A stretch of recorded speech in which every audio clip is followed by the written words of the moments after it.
Coming up on Secrets of the Dead, an incredible find in the desert of Egypt. A pharaoh's tomb, which seemed to be intact, filled with marvels worthy of the 1001 Nights. But overshadowed by World War II. War was going on in Europe, so who's going to pay any attention to an archaeological find in Egypt? 70 years later, archaeologists are taking a closer look at the legacy of this mysterious pharaoh. He had the chutzpah to make this new city come alive. The Silver Pharaoh on Secrets of the Dead.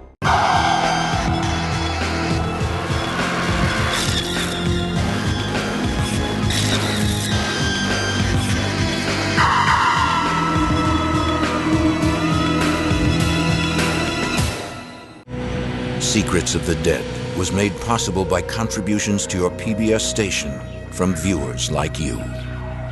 Thank you.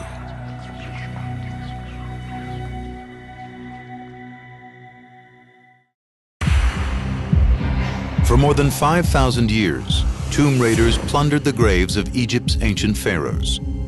By the 20th century, every royal tomb archaeologists entered had already been robbed, except one. Inside was a prize beyond imagining. It was a pharaoh's casket, made entirely of silver, a treasure to rival that of Tutankhamun. But the destruction of World War II overshadowed the discovery.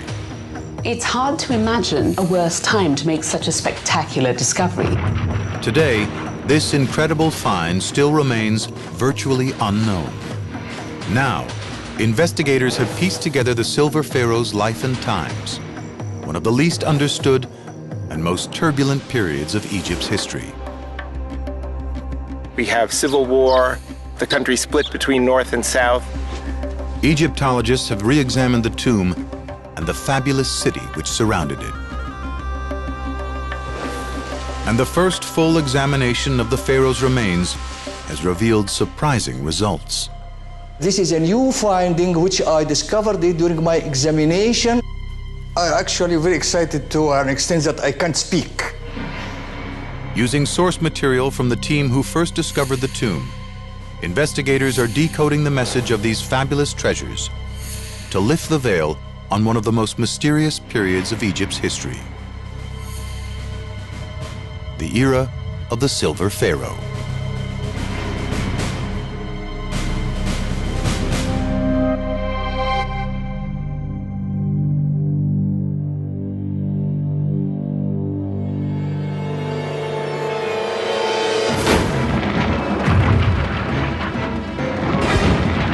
February 1940. Adolf Hitler has launched his blitzkrieg in Europe. The first savage blow in a war which will soon engulf the world.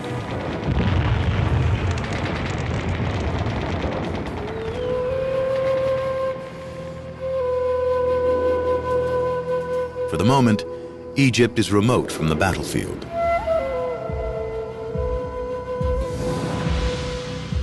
At an excavation site near the Nile, a French archaeology team has been toiling for more than a decade.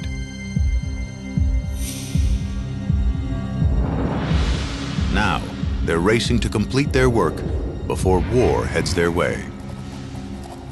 Professor Pierre Montet, the archaeologist leading the team, has announced an extraordinary discovery. He's uncovered a pharaoh from an era few people know anything about.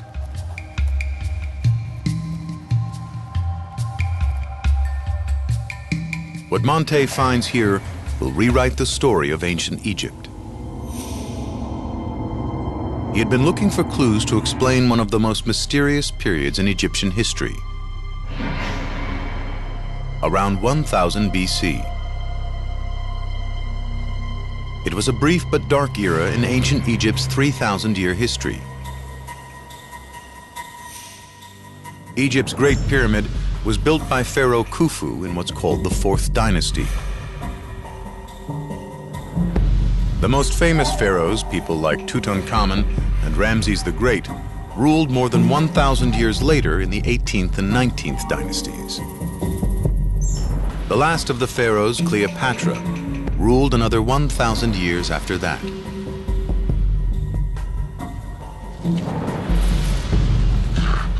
Dr. Peter Lacovara is an Egyptologist who uses the evidence of inscriptions and hieroglyphs to chart this immense period of time. If you think about it, in history's timeline, Cleopatra is actually closer to us than she was to the people who built the pyramids. Historians believe Egypt was ruled by at least 170 pharaohs, though this is a difficult number to confirm. The tombs of 70 pharaohs remain undiscovered. They might lie anywhere in Egypt's ancient burial grounds beside the River Nile, in the Valley of the Kings, at ancient Thebes, beside modern-day Luxor, at the old capital of Memphis, close to where Cairo is today. Or maybe in the far north, the delta where the Nile splits into branches on its way to the sea. For Egyptologists, filling the gaps in Egyptian history is always more difficult when examining periods of political chaos or conflict. For 500 years, competing rulers fought for dominance in an era known today as the Intermediate Period, Egypt's Dark Age. In the Intermediate Period, we have economic downturn, we have civil war, the country split between North and South, even threat of foreign invasion. Civil discord is bad for archaeologists. We don't have the great monuments, the historical inscriptions, the private statues. People are just too busy trying to stay alive. The lack of archaeological evidence means there is still much to be learned about this era. Clues can be found in some of the best-known stories in the world. Scholars place the Old Testament battle between David and Goliath right around this time at 1020 BC. The Bible describes how a pharaoh of this era invaded the Holy Land around 950 BC. On this wall, we have Shoshank I, who's recorded in the Bible as Shishak, who sacked the Temple of Solomon and brought the Ark of the Covenant back to Egypt. These tantalizing stories linking Egypt and the Holy Land are what inspired Pierre Montet. He began digging in 1928 at Tanis in the Nile Delta.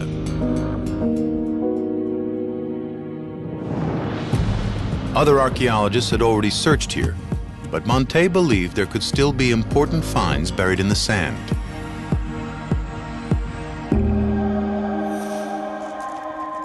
And soon, Montet's hunch began to pay off.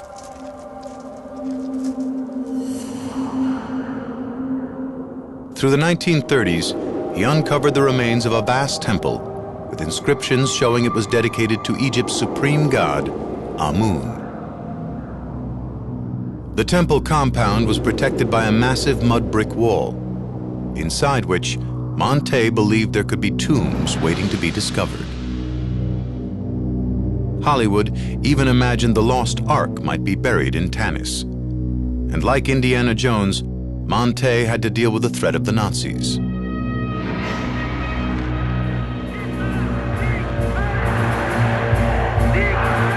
While Montet worked in the desert of Egypt, Europe was on the brink of war, with Adolf Hitler threatening to unleash his stormtroopers at any moment. Although Montet had found a great many carved blocks, pieces of temples and things, he hadn't found anything truly spectacular that would set the world alight. At the same time, there were all these rumblings of war in Europe, so he was always casting half an eye backwards to see what was going on. So it must have been an incredibly tense time for him. In Tanis, Montet's diggers had almost completed their sweep of the temple compound when they came to a spot close to the mud brick wall. They were digging right here at the southwest corner of the temple when they came upon the roof of an enormous tomb complex. As an archaeologist, Montet's heart must have been pounding. Montet quickly scrambled down into the tomb. In the shadows, he could make out a whole series of burial chambers.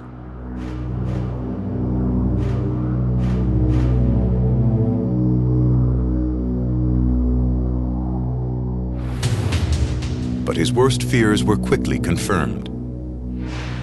Monte's heart must have been sinking when he came in here because there was a hole in the roof and there wasn't supposed to have been one. So obviously it must mean that tomb robbers had made their way here before he had.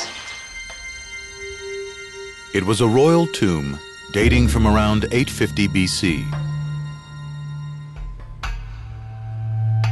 The inscriptions said that this tomb belonged to Asorkon II, who was a pharaoh of the 22nd dynasty, and also some of his relatives were buried here. So it was a find, and in fact a significant find, but it certainly wasn't an unrobbed, intact royal burial. Monte knew the chances of finding an undisturbed tomb were unlikely. No archaeologist had ever found an intact pharaoh's tomb before. But he refused to stop searching. Monte ordered his workmen to extend the excavation area to about right here, only 10 yards away. Incredibly, they found a second tomb complex next to the one which had been ransacked. Monte could hardly believe it, and this time, the tomb appeared to be intact. Was it possible tomb raiders overlooked this grave? It's surprising that the tomb robbers who so successfully robbed this tomb missed the one over there that's only a few yards away.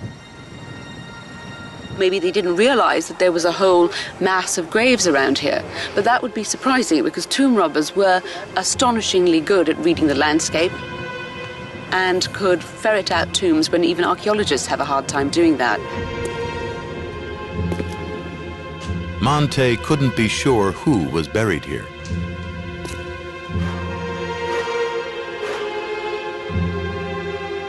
But as he entered the antechamber, the answer appeared.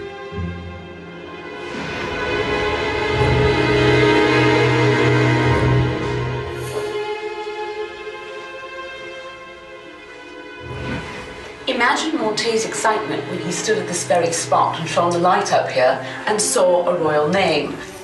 Barkham Partham Newt, and that means the star is rising in the city, beloved of the god Amun. And then he saw other royal names because pharaohs had a panoply of royal names. And here is great other manifestations of Re, chosen of the god Amun. So here we have a pharaoh's tomb, which seemed to be intact, and this pharaoh is really known by his Greek name, Susenes I. Monte knew little about Susenes, one of a succession of pharaohs whose lives and times weren't fully understood. He lived during the Intermediate Period, that dark age when power was divided between rulers. Susenes reigned near the beginning of this chaotic era. He ruled the north of Egypt from here in Tanis. But the real power and wealth lay in the south, in the ancient capital of Thebes. Much is known about the Theban rulers from the monuments and treasures they left behind. But who were these northern kings? Petty warlords or significant pharaohs due a place in history? If Susenes' tomb really was intact, then Monte's find could fill one of the yawning gaps in Egypt's story. The doorway of the burial chamber itself was still tightly sealed with a massive block of solid granite. It took 6 days of back-breaking work to shatter it into pieces. Then, finally, Monte could enter the tomb itself.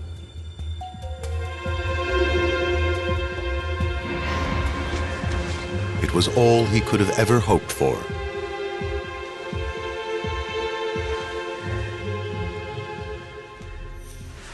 Monte said the tomb was filled with marvels worthy of the 1001 Nights, and indeed it was, because on the floor of the tomb right here, there were hundreds of figurines.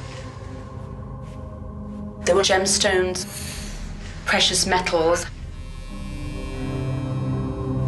Monte knew he was the first person to touch these treasures since they were placed here 3,000 years earlier. This photograph, taken moments after Monte entered, shows exactly what he saw. But there was no sign of a mummy or casket.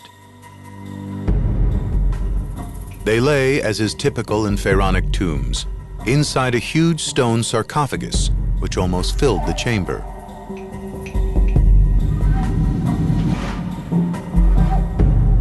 It was carved and covered in hieroglyphs. Today, the massive lid is on display here in the Egyptian Museum.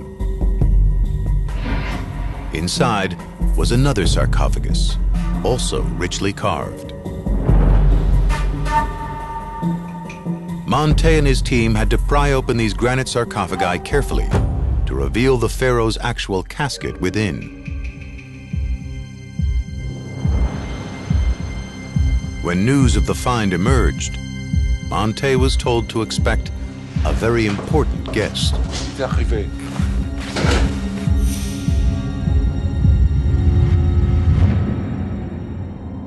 The King of Egypt himself.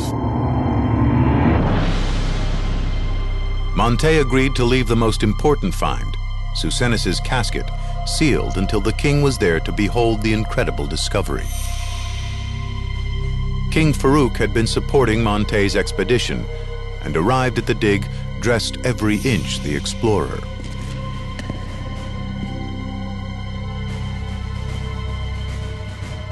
Monte pointed out the cartouche, which showed the signature of the man who was Egypt's king 3,000 years before.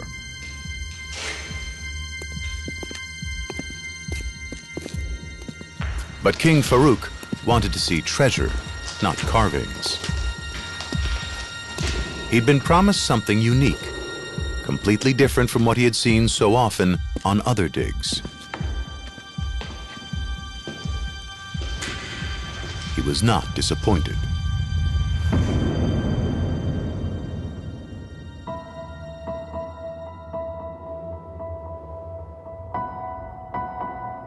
The casket was a human form forged in silver instead of the familiar gold. Nothing like it had ever been found before or since.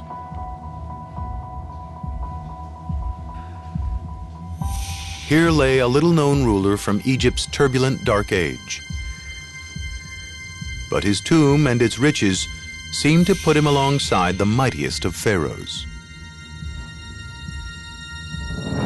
And what lay inside the silver casket only deepened the mystery of who this little-known pharaoh was. The mummy's death mask was solid gold. This was no small-time warlord or regional strongman, but someone with enormous wealth and power. Well, it's not just gold and silver that's in Susenis's tomb, but lapis lazuli, and in huge quantities. Far more than in Tutankhamun's tomb. And this was material that had to be imported from Afghanistan, 3,000 miles away. So incredibly prized and incredibly valuable. The treasures were stamped with the pharaoh's distinctive cartouche. The star representing Susenis's rising over the city of Tanis. Their value wasn't simply in the quantity of precious metal, but the quality of the craftsmanship.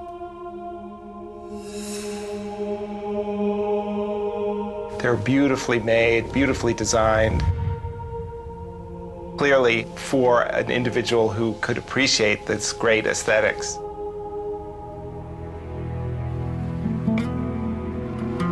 Monte needed months to meticulously examine the incredible treasures he'd found, but he didn't have that luxury.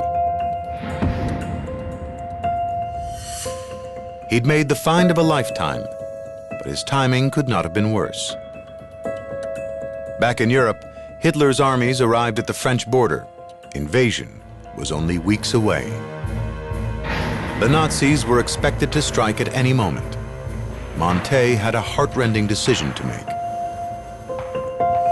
His family, a wife and 3 little girls, had been in Egypt with him, sharing the excitement as each new discovery came to light. But they had since returned to France. Should he stay to complete his work or quit to be with his family? It didn't take long to decide. Monte packed up the treasures from the tomb and ordered the excavation sites be shut down. Work ceased, and Monte rushed back to his family in France as World War II began to rage. He wouldn't make it back to Egypt for 5 years.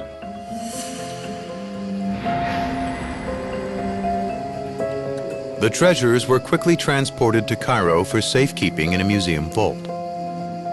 Though it was one of the great moments in archaeology, Monte's discovery of Susenis barely made a ripple.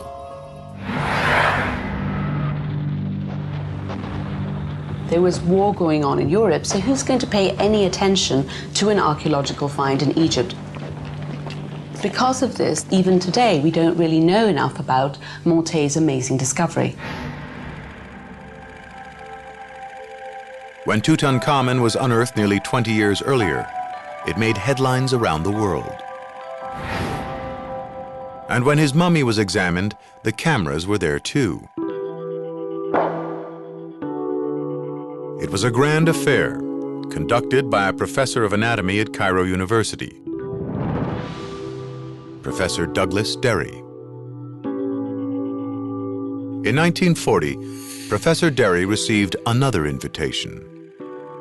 He was asked to examine an exciting find from northern Egypt, an obscure pharaoh named Susenis, or at least the parts of him that remained.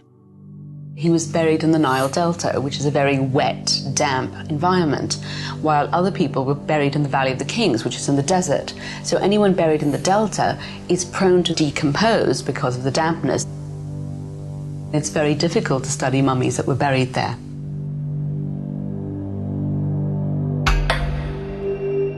Derry carried out what now looks like a cursory examination. He could tell straight away that Susenis died an old man, but he missed further important evidence.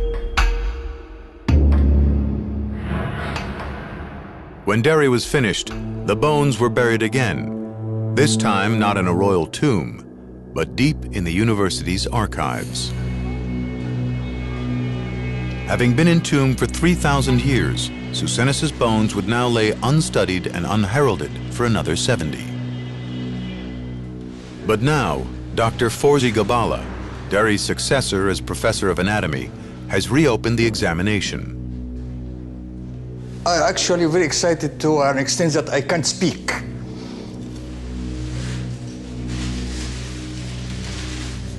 There is nothing published in detail about this skeleton, which could explain his state of health and way of living. Evidence from the first examination remained. The smaller bones were still tucked inside Professor Derry's old cigarette packets. Although the soft tissue was gone, Susenis's bones revealed plenty about the pharaoh. He stood nearly 5.5 feet tall and was powerfully built. As Derry noted, Susenis died a very old man, perhaps approaching 80, at a time when the average lifespan was closer to 35. Wear and tear in the teeth confirmed Derry's opinion. But astonishing new information has emerged from the professor's examination, in particular from this 7th cervical vertebra, part of the king's backbone. This is a new finding which I discovered during my examination. This spine is broken and healed during the life of the king, and now it is healed. Look at the irregularity, look at the bend of the spine. It is not mentioned by Professor Derry. I discovered it, and this is called a type of fracture, it's called Chauvel's fracture. And it may point to the fact that this king was not living a sedentary life. This fracture usually indicates hard work with the upper limbs. The cause of Susenis's injury, undetected until now, remains unclear. But other pharaohs were known for working and playing hard. Tutankhamun went hunting and may have even broken his leg in a hunting accident. Thutmose III was one of Egypt's great warrior kings, but also an avid gardener. He brought back rare plants from his foreign campaigns to plant in the royal gardens.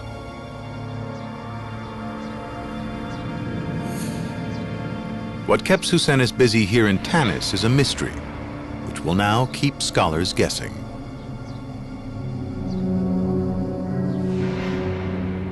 Susenis's broken upper vertebra healed over time, but there was evidence of chronic disease in the lower backbone. This king was suffering from a disease of connective tissue, a rheumatic disease, in the form of ossification of the ligaments of the vertebral column. Professor Derry mentioned this, but didn't diagnose the cause of this. The first detailed examination of Susenis's bones provided important new insights into his life. And for the first time, a forensic artist could speculate on what Susenis may have actually looked like.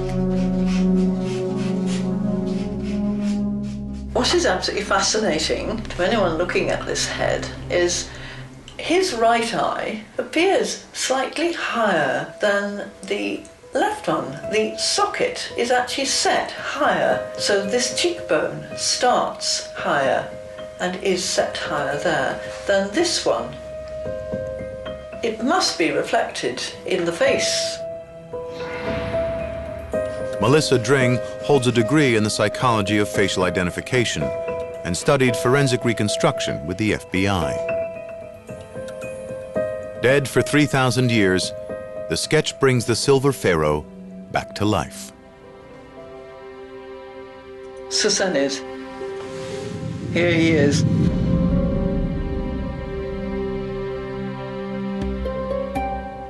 He's physically extremely well built. He's got a large head on a fairly short body, but he's not been shy of using his body in energetic exercise of some kind. He's also lost a lot of teeth on both sides, so you have something of the sort of the nutcracker look, because the jaw is able to close more firmly. It's a determined mouth. It's a no-nonsense look, I think. Susenis must have been in extreme pain in his last years with back problems, and also a tooth abscess so severe it forced a large opening in the roof of his mouth.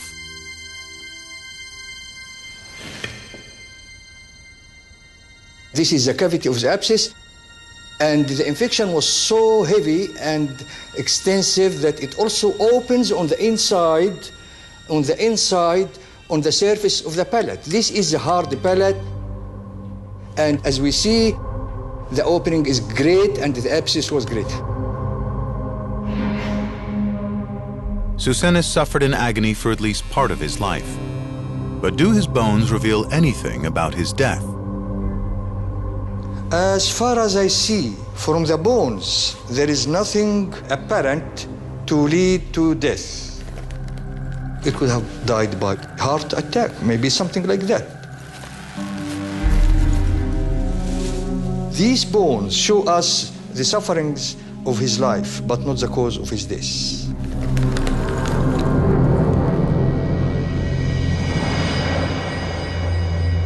The fact that Susenis lived so long, despite his medical history, tells Egyptologists that above all, he was a survivor. The fact that he was physically strong and long-lived absolutely must have contributed to his success as a ruler. He managed to reign for 46 years, which was a very long time. People like Tutankhamun died when they were teenagers, so someone like Susenes really could make a difference. Susenes' 46-year reign made him one of the longest-serving of all Egypt's pharaohs. The treasures from his tomb, as well as his physical remains, have yielded a great deal of new information. But Egyptologists still struggle to interpret this turbulent period around 1000 BC, when pharaohs like Susenes had to share power with rivals in the south of the kingdom.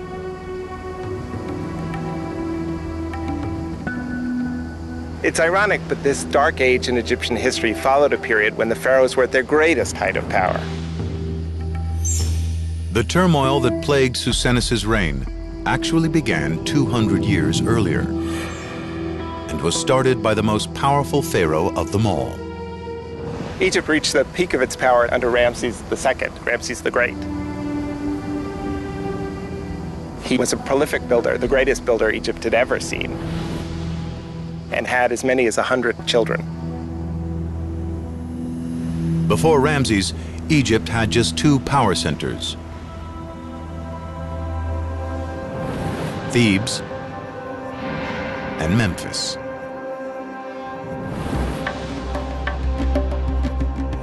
Ramses' boundless ambition led him to build an entirely new capital in the Nile Delta. He called it Pyramus, the House of Ramses.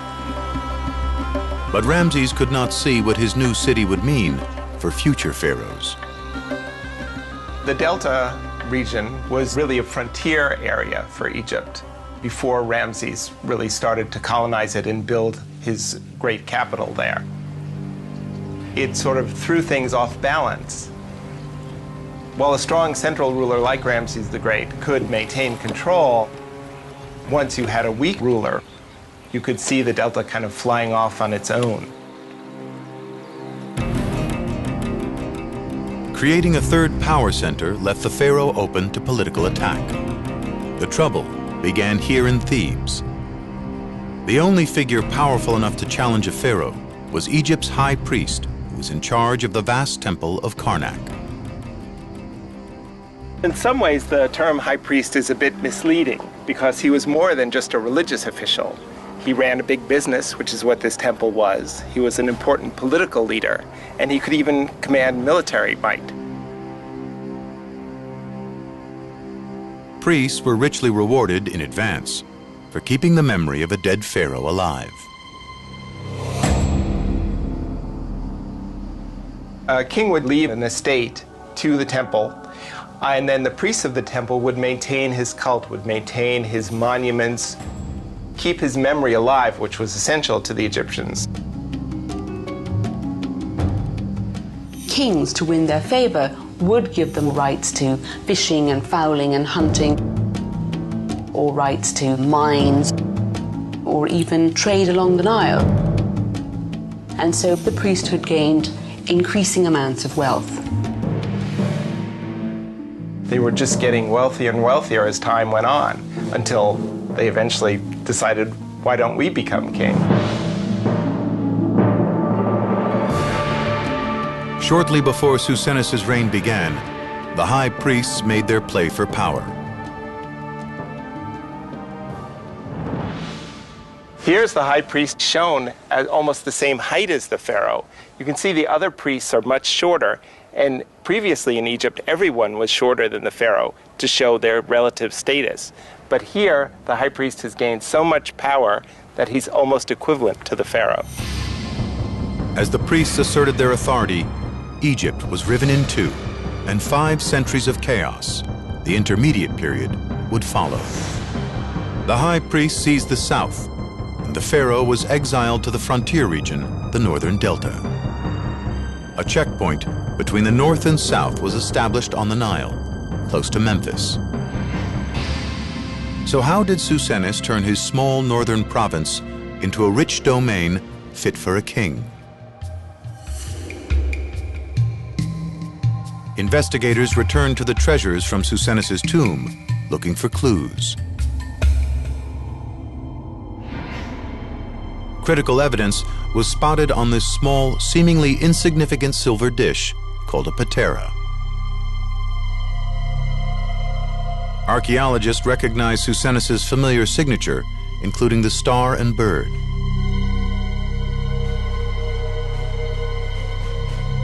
But this time, the cartouche contained a long series of further symbols.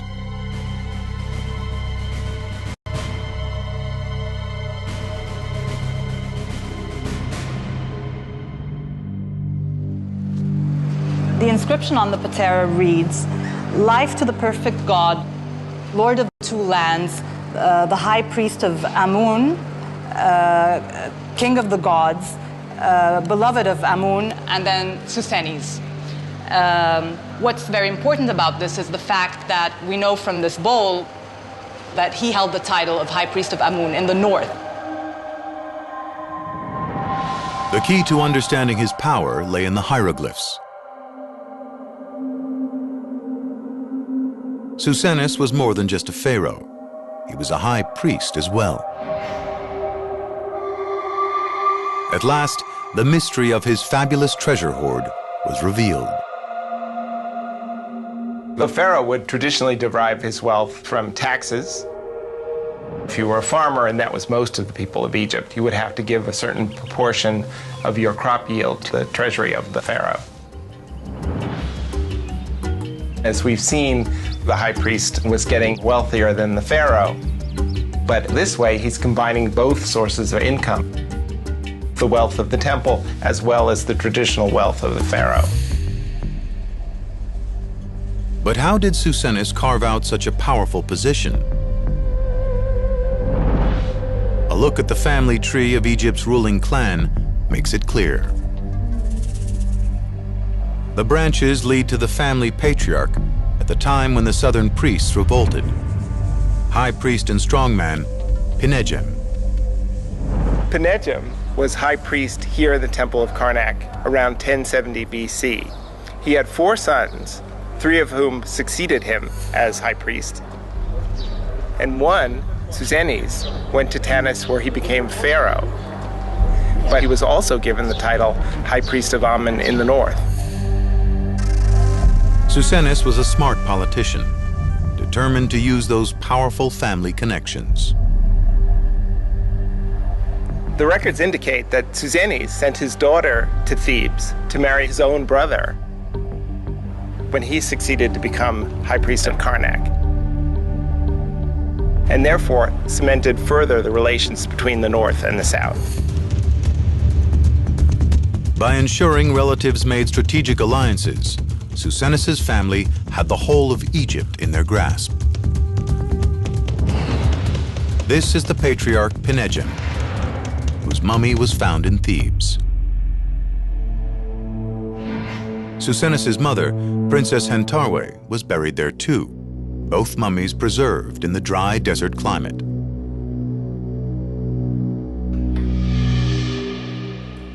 Again, Susenis's sarcophagus gave investigators evidence of just how powerful the family was. Carved in the granite alongside Susenis's name, they found a totally different royal signature. What's very interesting about this cartouche is that if you look at it carefully, you'll see Hetep Her Ma'at, the 19th dynasty king Meren Ptah. Even if you don't know ancient Egyptian, that it looks completely different to Susenis I.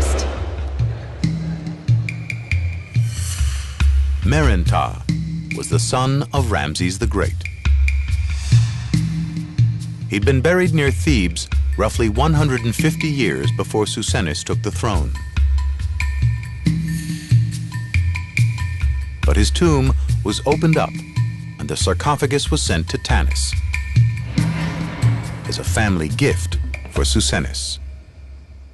It would have had to be dragged across the desert from the Valley of the Kings and loaded onto a fairly large ship in order to be brought to the north and then bring it up to the delta. Clearly, they had to be friendly relations. You wouldn't have been able to get it across the border had there been strife between the north and the south. Susenes ordered stonemasons to add his cartouche to the sarcophagus, next to the earlier one, to show how his family had risen to join the ranks of the historical greats. By using Merneptah's sarcophagus, he's associating himself with Ramses the Great. He's associated for eternity with the great former rulers of Egypt. The story surrounding the tomb of the Silver Pharaoh is not marked by chaos and strife, but something far different.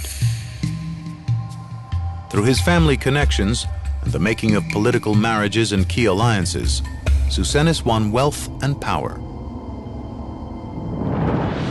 But having won it, the question remains, how did he wield it?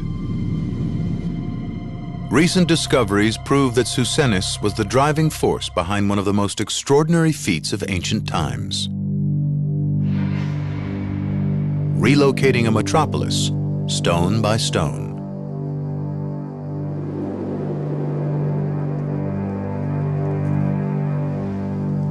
The exact location of Ramses II's fabled capital, Pyramus, was one of the world's great archaeological mysteries. A city of about 250,000 people, one of the largest in the ancient world, vanished in the sands. This was really the holy grail of Egyptian archaeology for many decades. Find Pyramus. In the 1930s, before discovering Susenes' tomb, Pierre Montet uncovered a number of ancient relics at Tanis. And he began to wonder about an amazing possibility.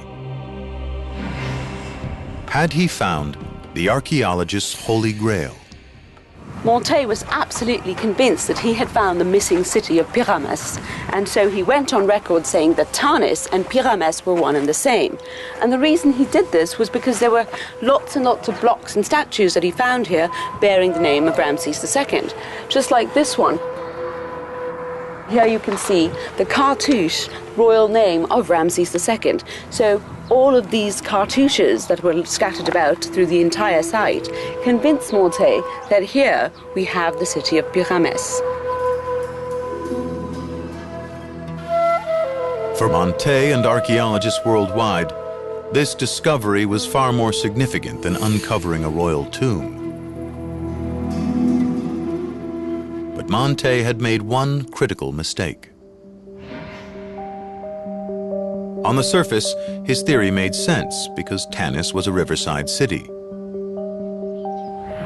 And ancient records showed that Pyramus was also beside the Nile. But in Egypt's delta country, the river Nile doesn't just stay put. It has many branches. And they switch location over time as one area silts up and another is flooded.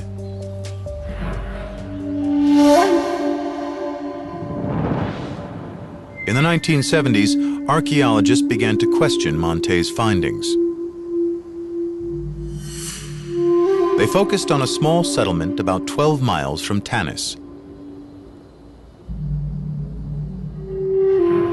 and discovered evidence of a long-lost branch of the Nile Montet had discounted. They started to dig and found a huge cache of Ramesside period pottery. So they brought in ground-penetrating radar to check out the site. The scans revealed a huge city. The city's foundations, the site where the Nile once flowed, and the ghostly image of Ramses' lost city were all visible on these scans.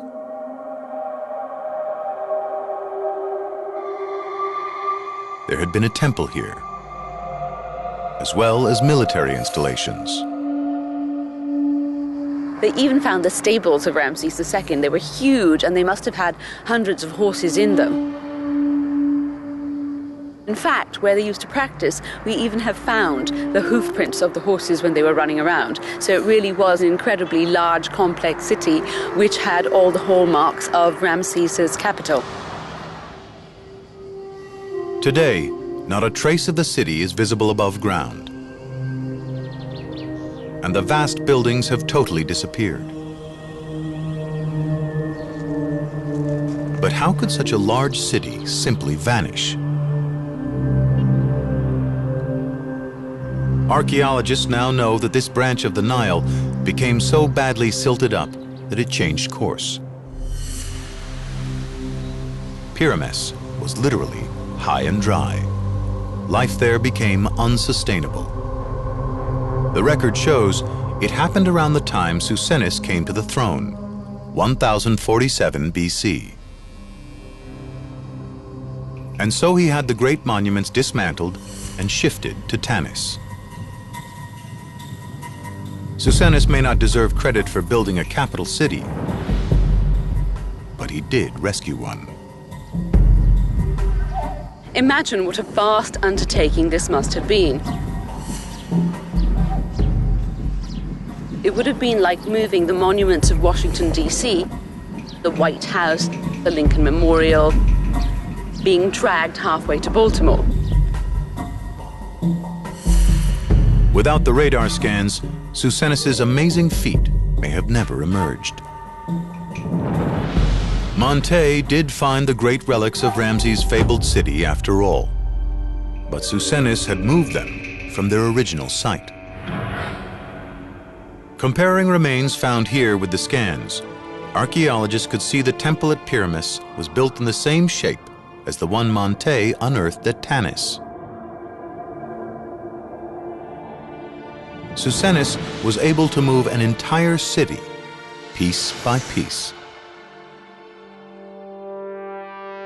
And it was from here that he wielded his incredible power as both the pharaoh and high priest.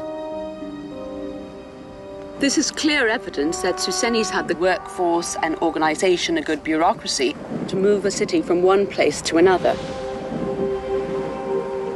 He also had the gumption and the chutzpah to make this new city come alive. Susenes' power and wealth and his long reign gave him the luxury of planning the most important decision a pharaoh had to make: how to face the afterlife. The choice of which objects to take to the tomb was an important one. But why, Egyptologists wondered, did he choose silver for his casket? 200 pounds of pure silver. For ancient Egyptians, gold was known as the flesh of the gods because it does not rust or tarnish. The metal had the appearance of lasting forever, like the gods themselves. Silver was called the bones of the gods because of its pale color and sheen. Ancient Egypt had natural gold reserves, but silver was scarce. In the early dynasties, it was considered more precious. But by Susenes' era, Egypt had developed foreign trade routes. Merchants began to glut the market with silver. And by 1000 BC, its value had declined to roughly half that of gold.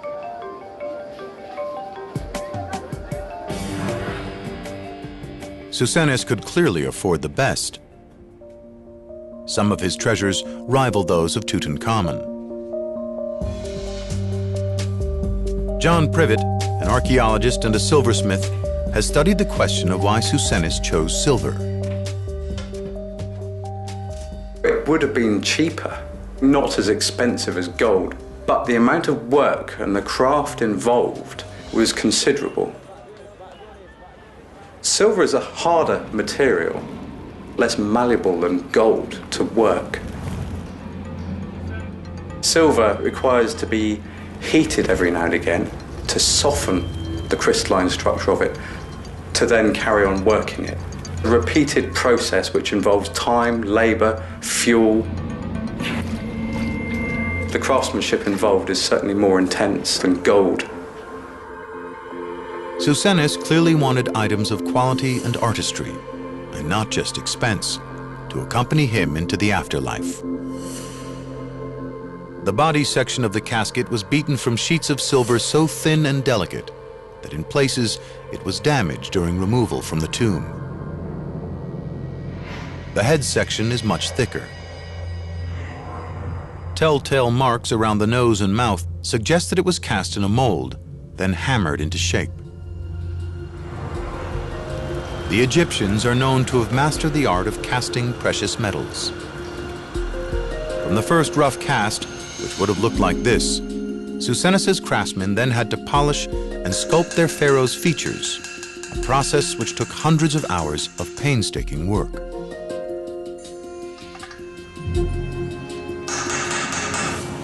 Today, the silver casket is one of the great treasures of the Egyptian Museum, a permanent reminder of Pierre Montet's amazing find.